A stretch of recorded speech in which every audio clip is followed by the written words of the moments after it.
Hey guys, welcome to another video of mine, Squad Belay, and this is another talking point video of mine. And in this video, going to be discussing a lot about yesterday's game, our 2-1 victory over Watford at Vicarage Road. Of course, I wasn't able to make a review, so apologies for that. I was out at a party.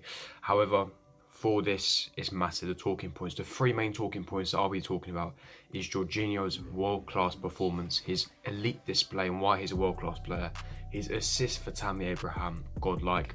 Could be also be talking about Kepa as well and how he's proven his doubters wrong.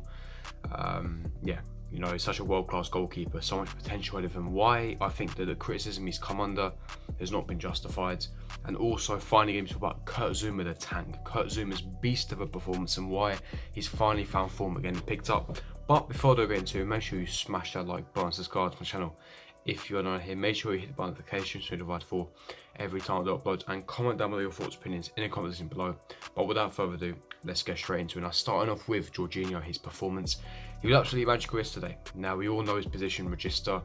His main job in the team is not to get assists. However, when he does get assists, magnificent. That ball was majestic.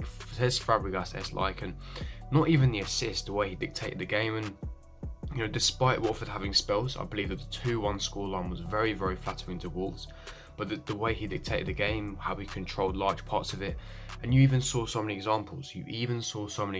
Where, Watford with that high press, they'd press us high, but Jorginho, Kovacic and Zouma, the way they'd play out the back, they'd be so press resistant, beating their man and going on to quick, fast counter-attacks, transitioning that play, utilising Kovacic and Jorginho. Both of those players are so elite in that pivot position, and we're so lucky to have him. Grazie Sarri, honestly, because if it weren't for Sarri, we wouldn't even have Jorginho or Kovacic. So, we have to be grateful to Sarri for that. But like I said, again, at Jorginho, elite performance. That ball was disgusting. Assist splitting centre back.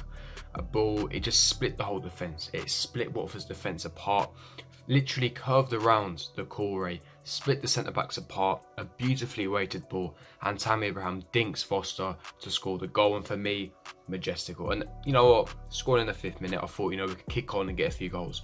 But even though it was a 2-1 win, and Watford are struggling this season, 20th, again, it's another away win, 7 consecutive away wins. It's a club record as well, so there's no statistic. But regarding this, is not just that, is the way we play. For the first 15 to 20 minutes, Watford couldn't handle our tactics. The way Lampard tactically set up the team, the formation, the high press energy, utilising Mount with his high pressing, Jorginho controlling the game, Kovacic transitioning the play. You've got Abraham, Pulisic pressing. These guys, they work hard for the ball.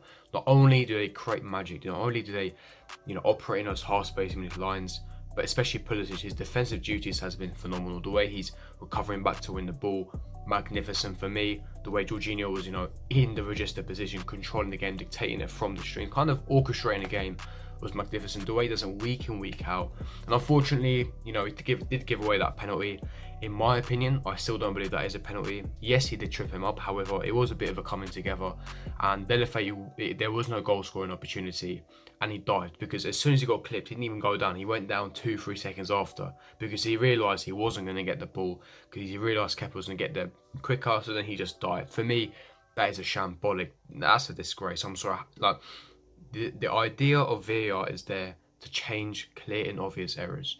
And if the referee originally doesn't give a penalty, that is not a clear and obvious error in my eyes. Therefore, the decision should stand that is not a penalty. However, again, we've been shafted by VAR, and we nearly got shafted at the end, because if Kepa didn't pull that world-class save, I would have been fuming. But like I said, Jorginho controlling the game from the strings, really good passing, beautiful assisting, very, very comfortable, elite. His passing range is elite.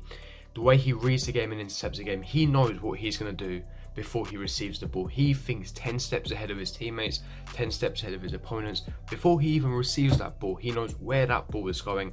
Intelligence in reading the game, intelligence in intercepting. The most amount of ground covered in the Premier League, the most amount of interceptions, final third passes, normal passes, total passes, even assists as well. The guy is a machine, and he works week in, week out. Like I said, because he got his 5th booking, he's now suspended for the Crystal Palace game next week. However, he will be back for the Man City away game, which would be crucial, because we need Jorginho fit for that game. If we have even any hope of even getting anything from that game, if Jorginho wasn't fit or was suspended for that game, forget anything. Forget to even get a single point at Man City. But no, fantastic performance by him.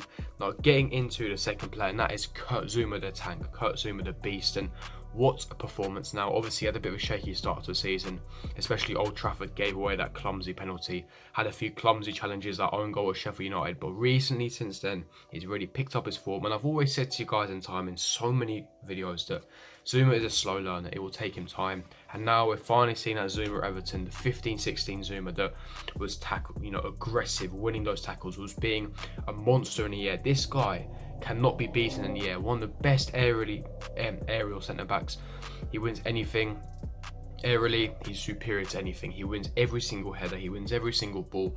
His ground duels, his aerial duels, his reading of the game is pretty decent as well. I think recently his reading of the game has improved, and I think he's really complemented well playing alongside Tomori, who Tomori has better game reading, is more comfortable on the ball. However, under the guidance of Zouma, has a bit more experience. He can guide Tomori with that experience, so aggressive, strong.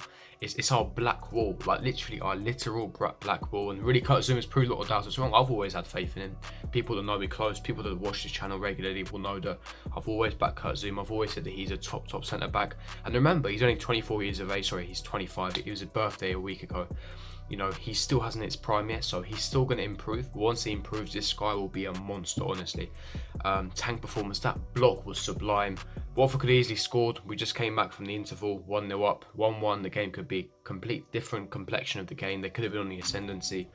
Really, really good block. Put his line, a John Terry-esque block, and he's really finding his feet now. Even on his ball, I've always heard this myth, this misconception that he can't pass the ball. That's complete bollocks. I've seen him pass 40, 50 yard passes.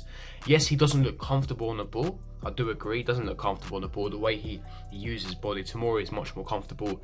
But that's because the guy weighs like 200 pounds. That's literally the reason. He's so heavy, he's so big that it's really hard to look comfortable. But his passing range is phenomenal. I saw it at Everton countless times. Like I said, aerially dominant, wins his ground duels, even organising a line as well. He's a top centre back, and it's only going to improve. And I think that he was a tank, he was a beast, and even the last few performances, he's been world class. Ajax away, him and Tomori, beast. This game, even the game before, they've been tanks, and I can't fault them whatsoever. Really, really good display by Zouma, so really happy for him. Now getting into the final player, and that of course is our goalkeeper, Kepa. What a save to pull off at the end. I've heard so much rubbish this season. I've said this against Burnley, that this unnecessary slander, this criticism from brain-dead individuals who believe this guy is not the one. The guy is 24 years of age. Keepers, like I said, don't hit their prime until they're 31, 32. He has so much time to recover. In my opinion, he's already one of the best keepers in Europe. He's Spain's #1. In my opinion, after Edison, he's the best keeper in the Premier League. One of the best super keepers, so good with his feet. His distribution is key, world-class distribution. Of course, his handling, and when it comes to being dominant from crosses, of course, that is a weakness he can improve on. But his shot-stopping abilities, his kicking, is getting down low, his penalty saving is all sublime. And if he tweaks and improves a couple areas, he will be a world-class keeper. He has world-class potential, and he will, in my opinion, surpass your Oblaks or ter Stegens when they reach it, when he enters his prime. I seriously believe that. Even with Oblak can't kick, and ter Stegen, when he was to Kepa's age, was nowhere near as good as Kepa is right now. And the save he pulled off was simply world-class. In my opinion, VAR shafted this anyway, but if Foster scored that, who by the way turned into prime Manuel Neuer, the way he headed it and the save was disgusting. A truly elite world-class save. I mean, I was speechless. I was like, wow, what a save. Even Foster congratulated him, hugged him. All the players crowding on. It felt like we just scored a win in the last minute. That's how crucial and vital that save was. World-class save. It was the reactions and the handling to get down that low at that speed is magnificent. And yeah, no, fantastic performance. All those doubters from Kepa say, oh, we need to sell him this and that, all this rubbish. The guy will be a world-class keeper. There's a reason why we paid £71 million in the first place. And the Kepa haters right now that are watching this video, where are you now? I'm waiting. Pop up. Come outside. I just want to talk. But you know them one there. But yeah. So I'm going to wrap up the talking point video. If you did enjoy this video, don't forget to smash that like button, subscribe to my channel. If you're not here, make sure you hit the bell notifications to be notified for every time I do uploads, and comment down below your thoughts, opinions, and I'll see you guys for my next video. Peace.